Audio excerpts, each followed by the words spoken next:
Naku po, ito na nga ang nangyari sa Mike Chris sa araw ng debut ni Dara.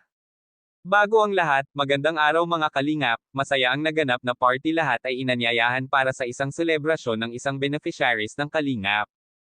Hindi magpapahuli ang Mike Chris, nakakapanibagong lamang ang naging atir ni Krista.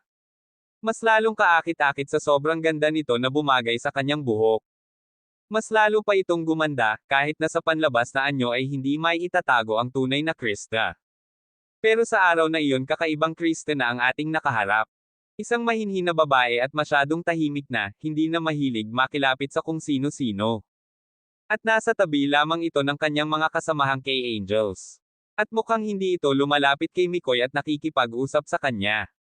Sa inaakala natin na nagiging malamig na ang Mike Chris sa isa't isa, hindi na tulad ng dati na maskwela ang kanilang pagkikita o pagsasama. Pero naninibago tayo sa Mike Chris dahil mas naging mailap na at bihira na lamang ito magkulitin. Kahit sa mga paghawak ni Mikoy, tila ba ayaw ni Krista at tamang ngiti na lang ito sa kanya na para bang wala lang. Kaya hindi napigilan ni Mikoy na mag-iba ang ayos ng kanyang mukha. Dahil hindi man lang ito sinabayan ni Krista sa kanyang trip. Sa ginawang pag-iiwas ni Krista ay nag-walkout na lang itong si Mikoy.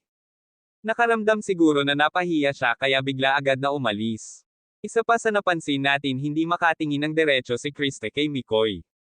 At mas binibigyan niya ng atensyon ang kanyang mga kasamang babae kesa kay Mikoy. Samantalang dati mas una pa nitong magkasama si Mikoy at halos magkadikit pa.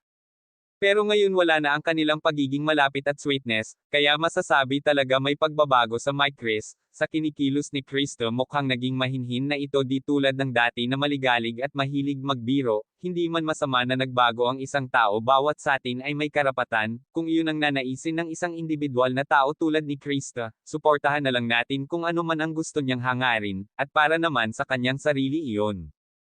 Maraming salamat, pakisuportahan po ang aking channel at sa lahat ng bumubuo ng kalingap.